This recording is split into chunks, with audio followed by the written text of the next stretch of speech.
Deep Space Monitoring Post Kara 7 sat on the cold edge of Valith Dominion territory, a rusted skeleton of metal and wires, crewed by 12 bored technicians who spent most of their shifts watching nothing happen in the emptiest stretch of space anyone had ever mapped. But tonight, something happened. Technician Rowe was the first to see it on her screen. A ripple in the fabric of space itself, a distortion that bent the starlight behind it like heat rising off desert sand. And then a ship dropped out of faster-than-light travel using a drive signature that matched absolutely nothing in the known galactic database. The ship was enormous. It dwarfed the largest Valith dreadnoughts the way a mountain dwarfs a stone, and its hull was coated in a material so dark and so strange that every scan Rowe threw at it simply vanished into the surface like raindrops falling into a black ocean. She tried again and again, cycling through every sensor frequency the post-second pause. Station possessed, and every single one came back empty. The ship was there. She could see it with her own eyes on the visual feed, but according to every instrument on Kara 7, it did not exist. Then the broadcast came. It arrived on a frequency so old that the station's communication system almost rejected it as garbage data, a frequency that had not been used in over 600 years, and the message was spoken in a language that Rowe had only ever seen in history texts. Old Earth Standard Union English. This is the ESV Prometheus, registry number EX0017, requesting permission to approach and dock with the nearest allied human installation. We are returning home. Rowe sat very still in her chair for a long time. The Prometheus was a name she knew, the way everyone knew it, the way people know the names of ghost ships and old tragedies, the way they know stories told to children about the dark days before the empires found humanity. Brought them under heel. 637 years ago, during the desperate era historians called the Exodus, humanity had flung a fleet of colony ships into the void, hoping to find new worlds before the Valith Dominion and the Sci-Fi Compact decided what to do with the small and noisy species that had just discovered faster-than-light travel. Most of those ships were found eventually, some as colonies, some as wreckage, some as nothing at all. The Prometheus was one of the ones that became nothing at all. It launched, it flew, and it vanished, and in 6 centuries, no one had ever found a single trace of it. Until now.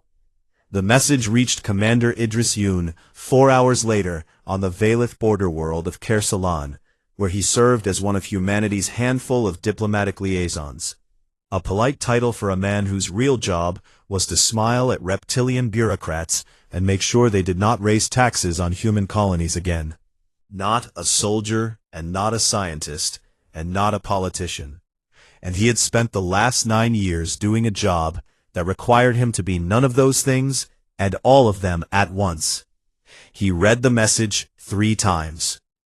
Then he read the ship's registry number and cross-referenced it with the old Exodus archives that every human diplomat was required to keep. And his hands went cold because the number matched. He took a shuttle to Kara 7 and arrived to find that the station was no longer alone in the dark. The Prometheus hung in space like a cathedral made of shadow, and up close it was even more unsettling than the reports had suggested, because the hull was not just dark, it was alive, shifting in micro-movements that made it look like the skin of something breathing. Idris docked his shuttle and walked through an airlock that opened for him before he even requested entry, as if the ship already knew who he was and had been waiting. The interior was nothing like he expected. He had studied the Exodus-era ships in school. Cramped metal corridors, recycled air that always smelled of rust and sweat, the desperate engineering of a species trying to outrun its own extinction. The inside of the Prometheus looked like a dream someone had forgotten to finish. The walls were smooth and pale and warm to the touch, and the light came from everywhere and nowhere, and the air tasted clean in a way that made Idris realize he had never actually breathed truly clean air before in his life. A woman was waiting for him at the end of the corridor. She was tall and dark-haired, and she stood with the kind of stillness that Idris had only ever seen in people who had learned patience the hard way, over years and years of having no other choice. "Commander Yoon," she said, and her accent was strange, the vowels too round, the consonants too soft, like a recording of a language that had kept evolving in a sealed room. "Centuries. I am Captain Marin Solke of the ESV Prometheus, and I want to thank you for coming." Idris shook her hand, and noticed that her skin was warm, but not quite the right temperature, a degree too even, as if her body did not fluctuate the way a normal human body did. "Captain Solke," he said carefully, "your ship was declared lost 637 years ago. Every Exodus vessel was accounted for. You were listed as destroyed." "We were not destroyed," Marin said simply. "We went further than anyone planned, and we found something."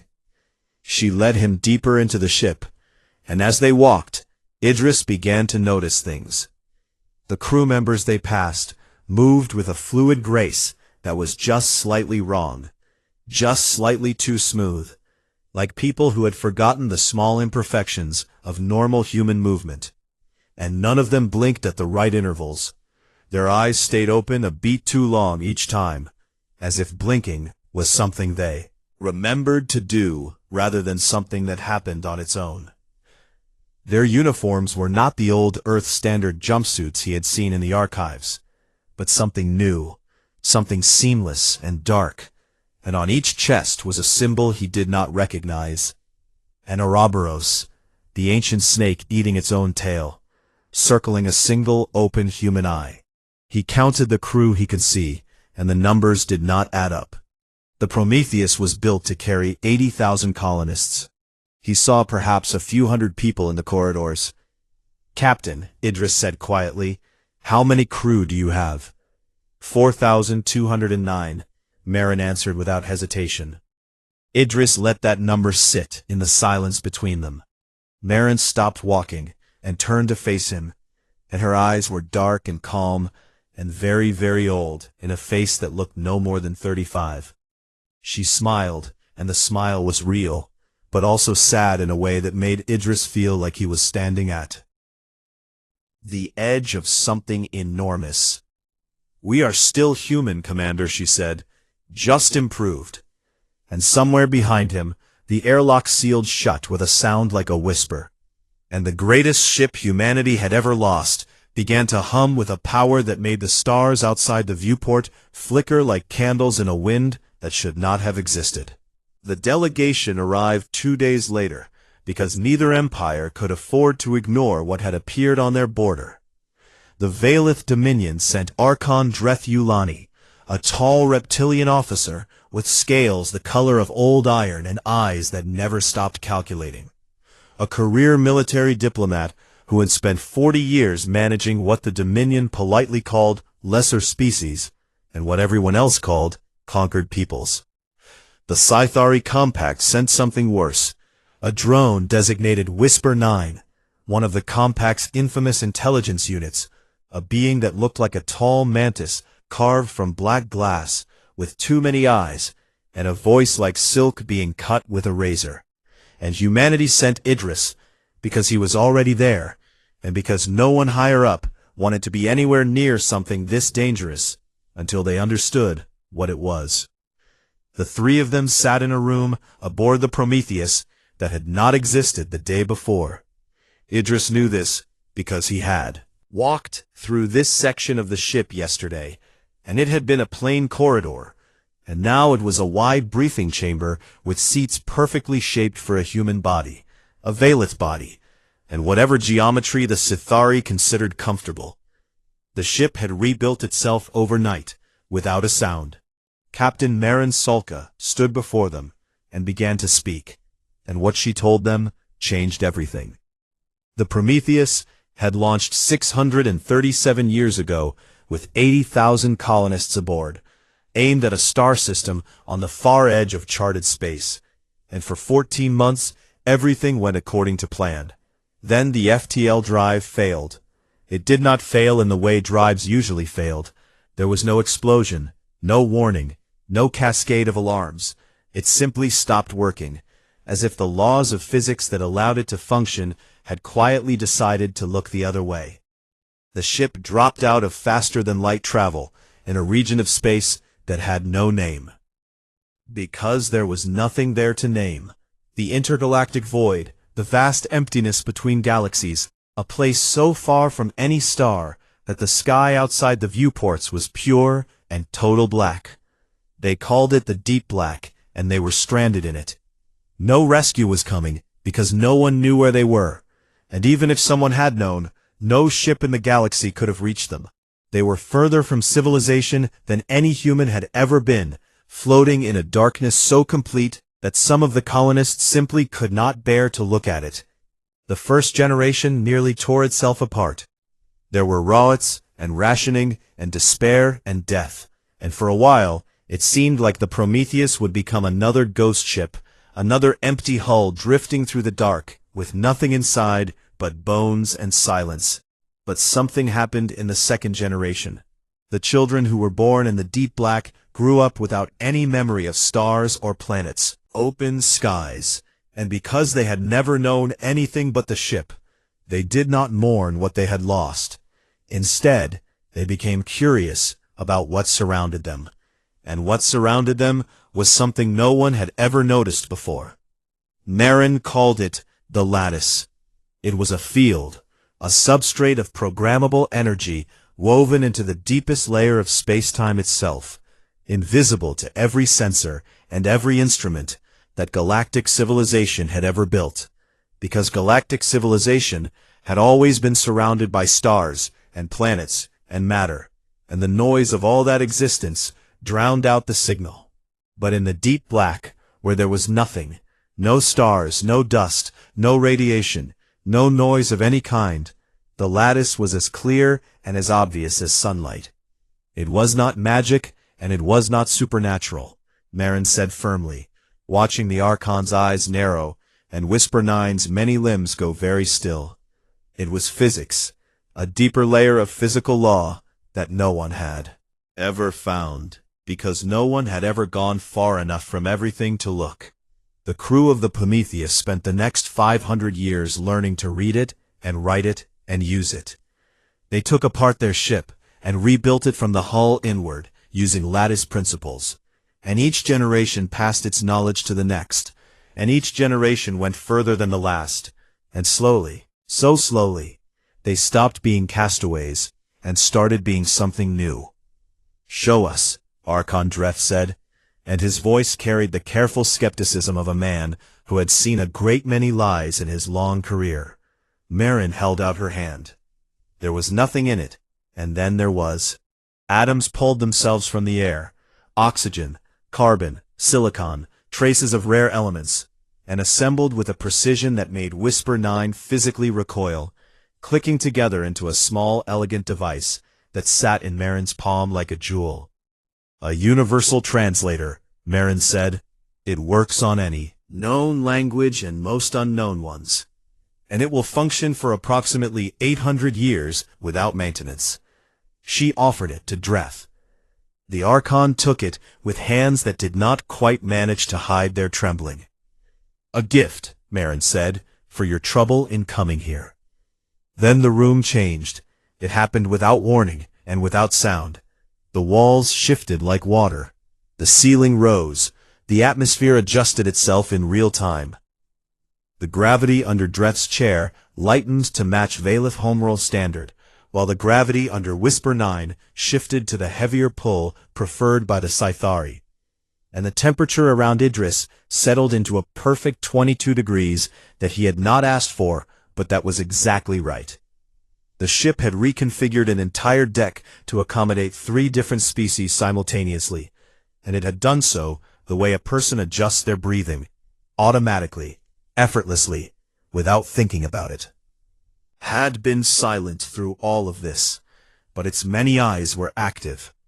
Idris could see the faint flicker of scanning beams trying to penetrate the ship's systems. The Sithari drone doing what Sithari drones always did, stealing secrets. It stopped flickering. Whisper 9 went very still, and then it made a sound that Idris had never heard a Sithari make before. A low click of what might have been surprise or might have been fear. "My internal systems have been accessed," Whisper 9 said, and its silk razor voice had gone flat, in a way that suggested something close to shock. "A message has been written into my firmware." "What does it say?" Idris asked. Whisper 9 was quiet for 3 full seconds, which for a Sithari intelligence drone was an eternity. "It says, please ask next time." Marin's expression did not change, but something warm moved behind her ancient eyes. The Sithari Compact had built Whisper 9 with the most advanced infiltration and counter-infiltration technology in the galaxy. Layers upon layers of encryption and defense that had never been breached by any power in known space. And the Prometheus had rewritten its core firmware the way a teacher corrects a student's homework. Gently, completely, and without any apparent effort. The room was silent for a long time after that. It was Idris who finally spoke, because someone had to, and because the question had been sitting in his chest since the moment he first boarded this impossible ship. "Captain Solk," he said, "why did you come back?" Marin looked at him, and for the first time her composure cracked, just a little. Just enough for Idris to see something underneath the calm that was raw and heavy and very, very tired. "Because we left people behind," she said, and the way she said it made it sound like those 6 words had been carrying the weight of 600 years.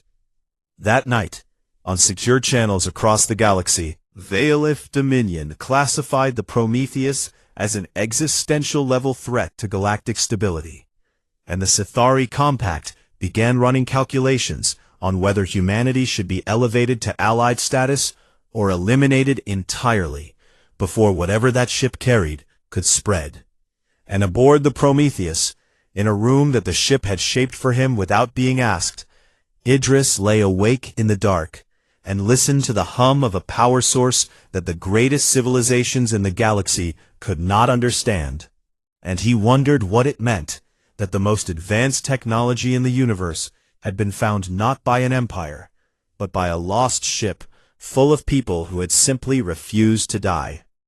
300 warships dropped out of FTL in a formation that the Dominion called the Iron Curtain, a hemisphere of overlapping fields of fire, designed to ensure that nothing inside the formation could escape, and nothing outside it could intervene. A formation that had been used to pacify 17 species over the last 2,000 years, and that had never once failed. At the center of that hemisphere sat the Prometheus, quiet and dark and utterly unconcerned. Archon Dreth Yulani stood on the bridge of the command ship Sovereign Claw and watched the tactical display and tried very hard not to let his crew see that his hands were shaking, because he had seen what that ship could do, and he knew in his bones that 300 warships were not enough, that 3,000 warships would not have been enough. But orders were orders, and the Dominion's High Chamber had decided that the Prometheus must be seized and studied and controlled before whatever it carried could upset the balance of galactic power. The official order used the words escort to a secure facility for inspection and quarantine. Everyone understood what that actually meant. On the other side of the galaxy, the Sithari Compact was playing a different game. The Compact had survived for 10,000 years not by fighting wars, but by winning economies. And within hours of receiving Whisper 9's report, the Compact's ruling council had drafted the most generous offer ever extended to a minor species. A full sovereignty pact that would grant humanity independence from both empires, open trade rights, a permanent seat on the Compact's inner council, and recognition as a sovereign civilization for the first time in human history. It was everything humanity had wanted for 600 years, written on golden paper and delivered with a smile. It was also a trap. Idris knew it was a trap, because he had spent 9 years reading Sithari legal documents. He could see the recursive clauses buried in the secondary annexes, provisions that would give the compact intellectual property rights over any technology developed, adapted, or derived within the framework of the pact, within 3 standard generations, which meant that if humanity signed, the compact would legally own the lattice and everything built from it within 90 years. He brought both offers to Marin in a room that the ship had shaped into something that looked almost like an old Earth kitchen, warm and wooden and lit by something that felt like sunlight. And he laid them on a table and said what he was thinking. The Dominion wants to take it from you by force. The Compact wants to take it from you by contract. And either way, humanity ends up with nothing. Marin did not look at the documents. "I know," she said, and she poured him a cup of something hot that smelled like coffee, but was probably not coffee, because real coffee had not existed on the Prometheus for 6 centuries. "You knew this would happen," Idris said, and it was not a question. "Yes. Before you came back? Long before." She sat across from him and wrapped her hands around her own cup and told him the truth. The Prometheus had not stumbled home blindly after 600 years in the dark. It had been watching, listening, observing from a distance that neither empire could have detected, using lattice-based sensing that could read the energy signatures of civilizations across intergalactic distances. They had watched the empires for decades. They had studied the Veilith Dominion's slow collapse into bureaucratic paralysis, its military growing more aggressive as its economy weakened, its leaders choosing expansion over reform because expansion was easier. They had watched the Sithari Compact's web of economic control grow tighter and more fragile, squeezing more and more from its client species, while the margins grew thinner and thinner. And they had run projections, not guesses, but detailed models built on centuries of observation, and every single projection showed the same thing. Within 40 years, the Dominion and the Compact would go to war. Not a border skirmish or a trade dispute, but a full galactic war, the kind that burned worlds and broke civilizations. And in that war, humanity's colonies would be used as buffer zones and staging grounds, their populations conscripted or displaced or simply erased to deny resources to the other side. "We came back now because now is when it matters," Marin said. 10 years earlier, and neither empire would have felt threatened enough to act. 10 years later, and the war would already be inevitable. Idris stared at her across the table and tried to reconcile what she was telling him, that this calm, quiet woman had planned humanity's future across decades the way a chess player plans across a board, with the raw grief he had seen in her eyes when she said those 6 words. "Because we left people behind." Before he could respond, the ship's ambient light shifted to a soft amber, and Marin tilted her head as if listening to something only she could hear. "The Veilith fleet is hailing us," she said. "They are demanding that we power down all systems and prepare to be boarded. And if you refuse, they will open fire." Marin stood and walked to the nearest wall and placed her hand against it, and the wall became transparent. And through it Idris could see the 300 warships of the subjugation fleet, arranged around them like a cage of steel and fire. "Commander Yoon," Marin said quietly, "I need you to trust me for the next 2 minutes." Idris looked at her face and saw no fear in it, no anger, no excitement, just the same deep, patient calm of someone who had waited 600 years for this moment and intended to get it exactly right. 2 minutes, he uttered. Marin closed her eyes. The Veilith fleet opened fire. Everything happened at once. Plasma lances that could cut through planetary crusts, kinetic slugs accelerated to a fraction of light speed, antimatter torpedoes that carried enough energy to crack a moon, all of it converging on the Prometheus from every direction simultaneously, a wall of destruction so total that nothing in the known galaxy could have survived it. The weapons hit the hull and ceased to exist. They did not bounce. They did not explode. They did not scatter. The energy simply stopped being energy, as if someone had reached into the fundamental mathematics of the universe and deleted the relevant numbers.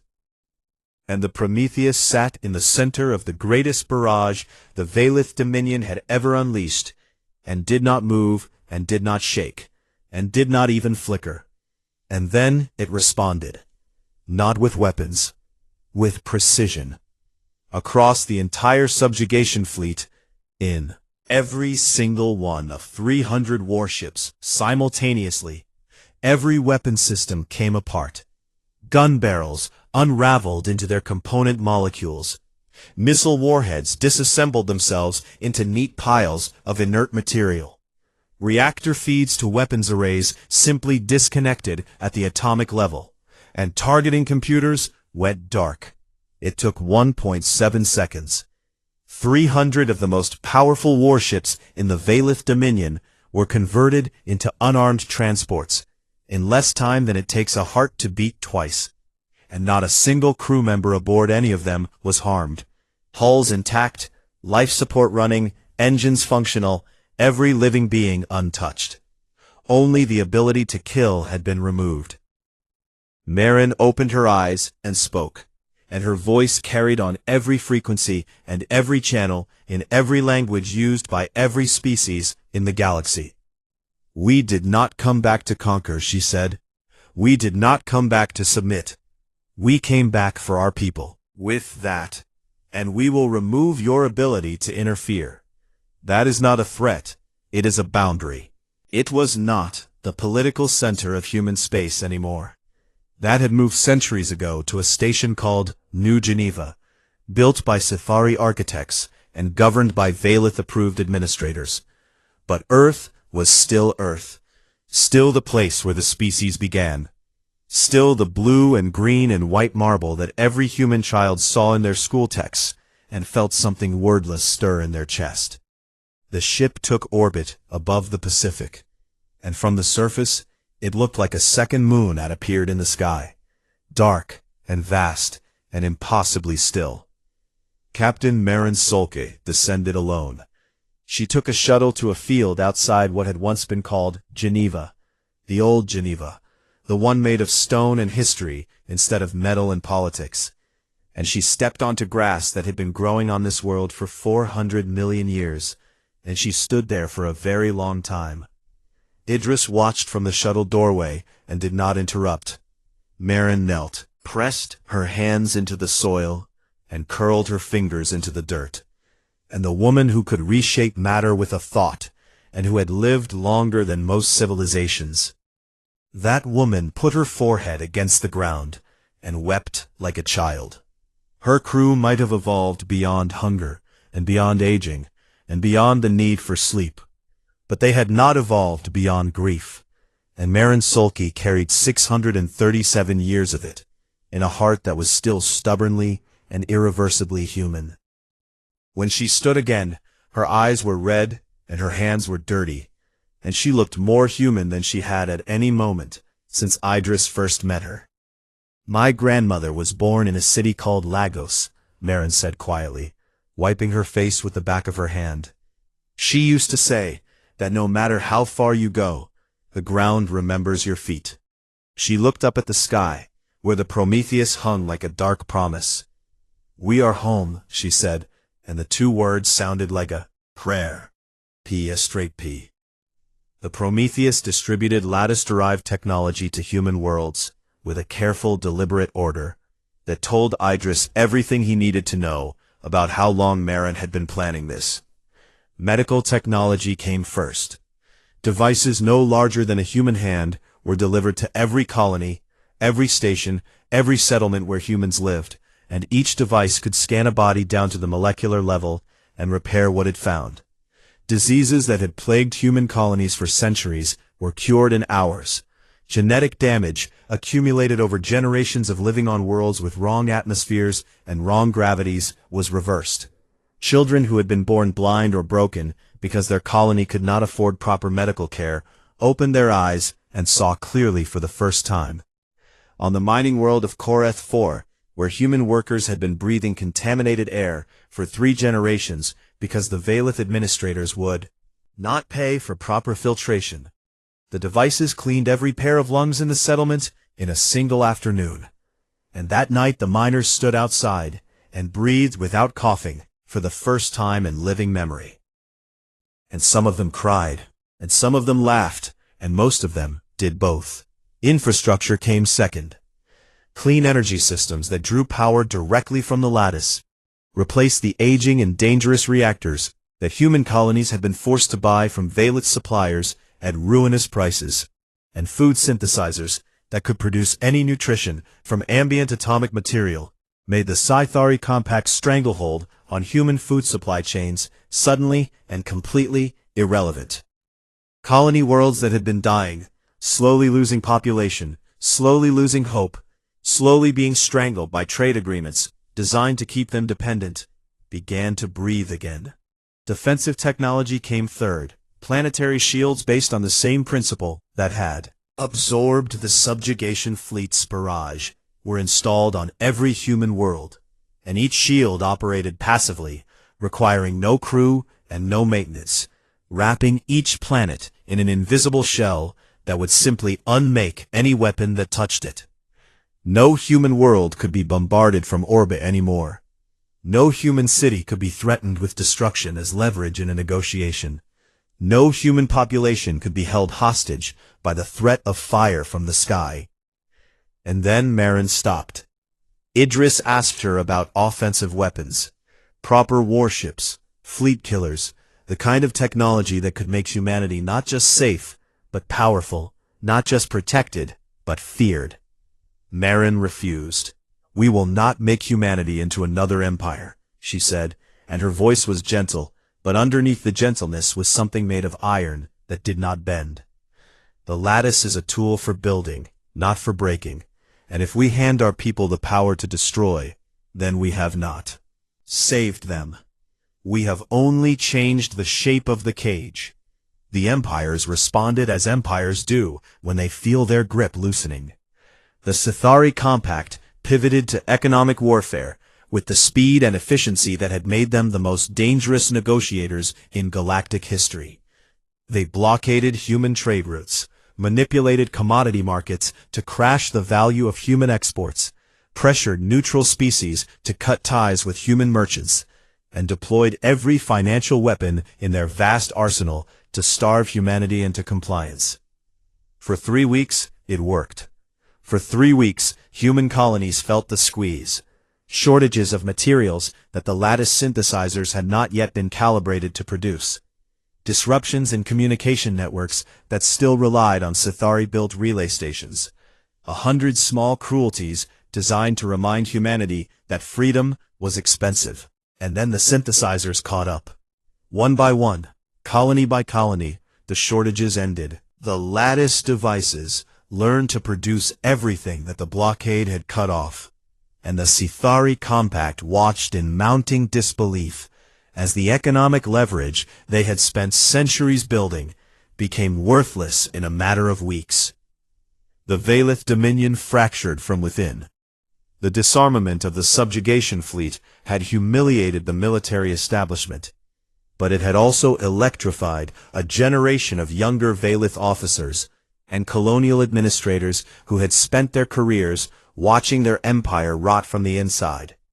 Officers who knew that the Dominion's military aggression was a symptom of decline, not strength, and who saw in humanity's transformation a mirror of what their own civilization could become if it chose reform over conquest. Archon Dreth became the unlikely center of this movement, a career military officer who had been sent to contain a threat and had instead become convinced that the threat was actually an opportunity, and he began making unauthorized contacts with human officials, quiet conversations on encrypted channels, careful exchanges of information, the first fragile threads of something that was not quite alliance, but was no longer opposition.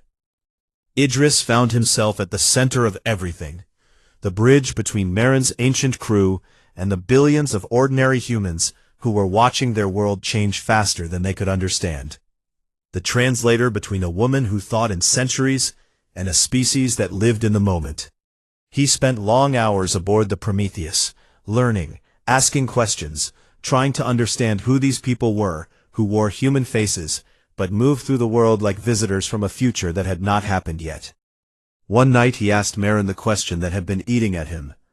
"What did it cost?" he said. "All of this, the lattice, the knowledge, the centuries, what did it cost you?" Marin was quiet for a long time. "We remember everything," she said at last. "Every failure, every death, every child who died because we had not yet learned enough to save them. Every generation that lived and worked and passed on their knowledge, knowing they would never see a star. We carry all of it, Idris. Every single moment in perfect clarity. We cannot forget." She looked at her hands, as if she could see the years written on them. "We are not gods, Idris," she said. "We are survivors. There is a difference. Gods do not have nightmares." 3 weeks later, a Scytherai Black Operations team infiltrated the colony world of Haven 3 and attempted to steal a lattice device for reverse engineering.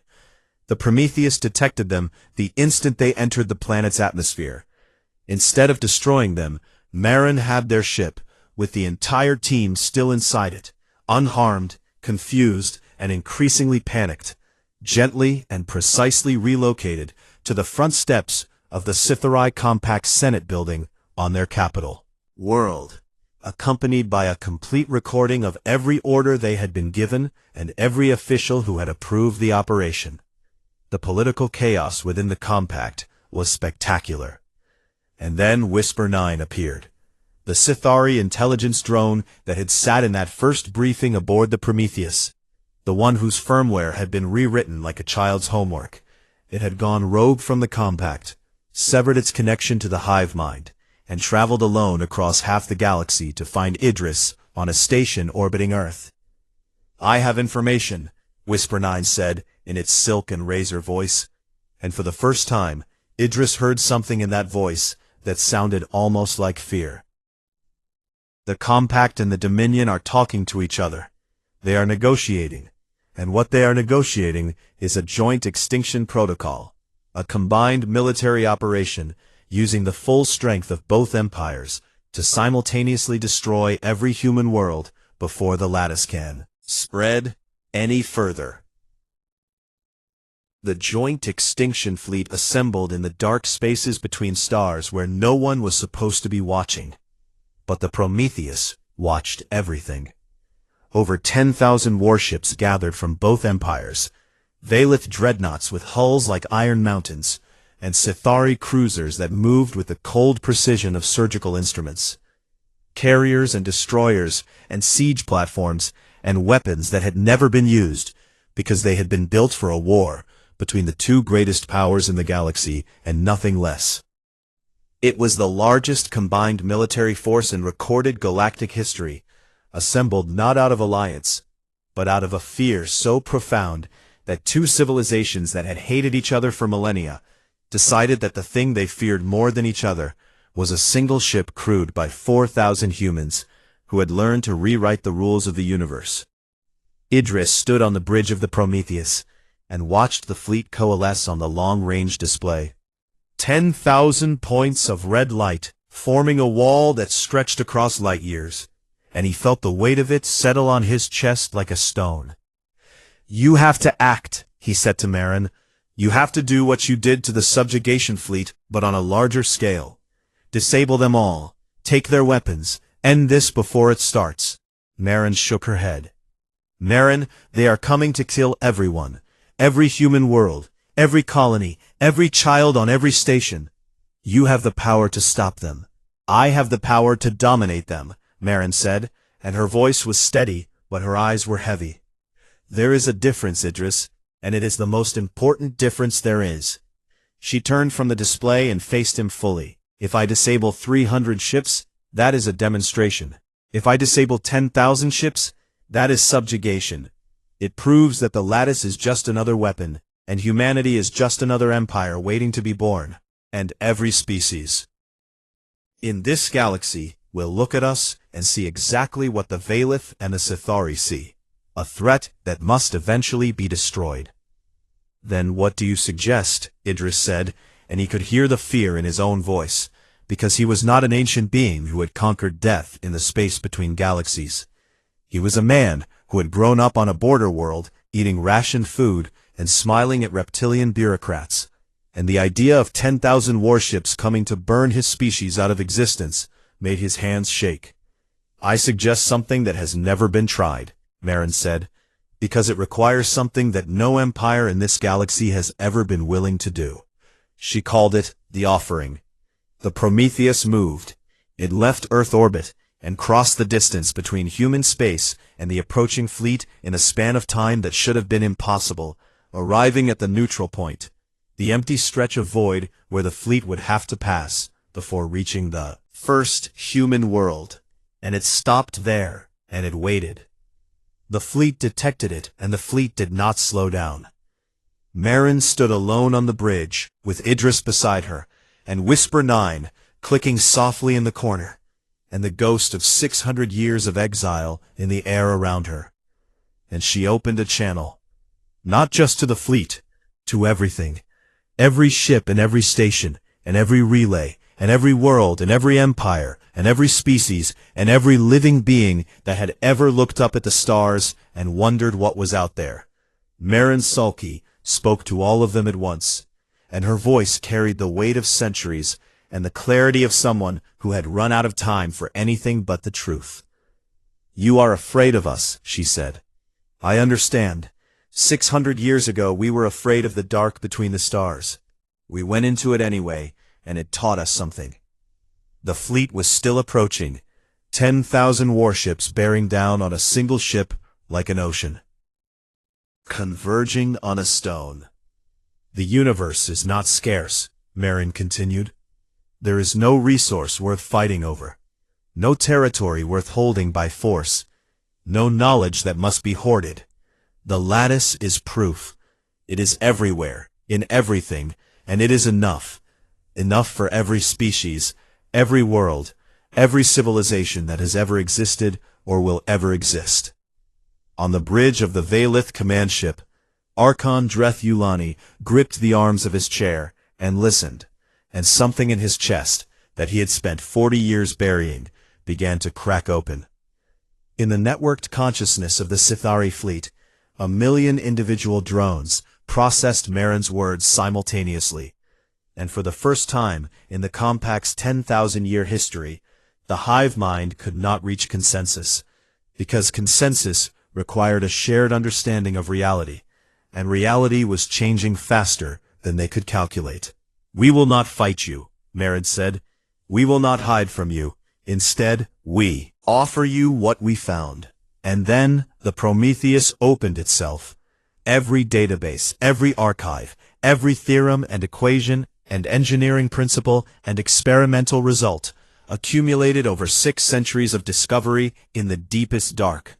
All of it, the complete knowledge of the lattice, poured out in a single transmission, broadcast to every ship in the fleet, every world in both empires, every listening post and relay station and lonely outpost where any being of any species might be paying attention. 600 years of human stubbornness and human grief and human genius, given away freely in an instant, offered to the very civilizations that had come to destroy the people who discovered it. The fleet stopped. Not all at once. There was no single order, no coordinated stand-down, but ship by ship, captain by captain, commander by commander, the wall of red lights on the Prometheus's display began to slow and then halt, as 10,000 individual decisions were made by 10,000 individual beings who had come prepared to destroy, and instead found themselves holding a gift they could not comprehend. On the Valith dreadnought, Sovereign Claw, Archon Dreth Yulani stood from his chair and looked at the data streaming across his tactical display. Not weapons telemetry, not targeting solutions, but the foundational mathematics of a technology that could end scarcity and suffering for every civilization in the galaxy.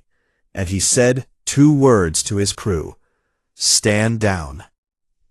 On the Sithari cruisers, drones who had never in their existence made an individual decision found themselves unable to follow orders that suddenly seemed not just wrong, but meaningless, because the lattice data was already propagating through their networks, and with every passing second, the economic models that justified the compact's existence were being rewritten by the implications of a universe where there was enough for everyone. Fire. The coalition that fear had built dissolved, not through force, but through the sudden and total irrelevance of the fear that had built it. Because it is very difficult to destroy someone who has just handed you everything you could ever need. In the days and weeks that followed, the galaxy began to change in ways that no one, not even Marin, could have fully predicted. The Valith Dominion entered a period of upheaval that historians would later call the Quiet Revolution, led not by soldiers, but by administrators and engineers and young officers who had spent their lives watching their empire decay, and who now saw a path forward that did not require conquest. And Archon Drethulani stood at the center of it. A military officer who had been sent to seize a weapon and had instead become the architect of his civilization's transformation from an empire into a federation.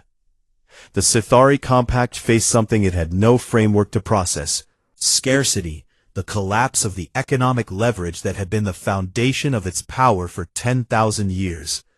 And it did not fall because falling requires a direction, and the Compact simply lost its shape. Some hives adapting and opening and discovering that cooperation was more efficient than control. Others retreating into isolation to process a universe that no longer made sense.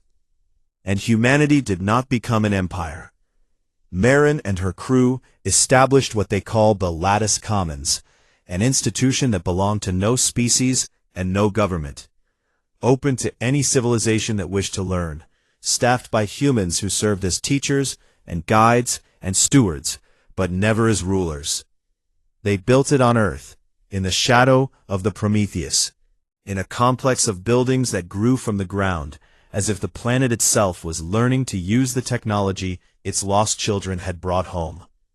Idris was asked to lead the human delegation to the Commons, and he accepted, because after everything he had seen, he could not imagine doing anything else. On the last night before the Commons officially opened, he stood with Marin on the observation deck of the Prometheus and watched Earth turn below them. The same blue and green and white marble it had always been, but different now, changed not in its substance, but in what it meant. "Did you ever doubt," Idris asked, "did you ever think that we might use it the way they would have? That we might take the lattice and build weapons and conquer and become exactly what they feared?" Marin was quiet for a long time, and the stars turned slowly outside the viewport, and the hum of the lattice pulsed through the deck beneath their feet like a heartbeat. "Every generation on this ship asked the same question," she said finally. "When we go back, will they be ready?" And every generation came to the same answer. She looked at him and smiled, and it was the most human expression he had ever seen on her face. "Humans are never ready," she said. "We never have been. We stumble, and we fight, and we fail, and we hurt each other, and we make terrible mistakes. But we chose to go into the void. We chose to keep going when the drive failed. We chose to learn instead of despair. We chose to come back, and we chose to give it all away." She paused. "That is not readiness, Idris. That is something better." "What is it?" "Stubbornness." Idris laughed, and the sound surprised him, because he had not laughed in weeks, and Marin laughed too, and for a moment they were not a diplomat and an ancient captain standing on the bridge of the most powerful ship in the galaxy. They were just two people, laughing in the dark, the way humans have always laughed in the dark, because the dark is big and they are small, and laughing is what humans do when they refuse to be afraid. Below them, on the surface of Earth, the first lattice-powered city lights began to flicker to life, not built by the Prometheus, not assembled by ancient technology, but built by the people who had stayed behind, by ordinary humans with ordinary hands who had been given the tools and the knowledge and the chance, and who had done what humans always do. They built something. Idris watched the light spread across the dark surface of the planet like a sunrise happening in reverse. Not the sky lighting up, but the ground, the earth itself beginning to glow. And he thought about what Marin had said, about stubbornness, about choosing to keep going, about the strange and wonderful and terrible tenacity of a species that had once been lost in the dark between the stars.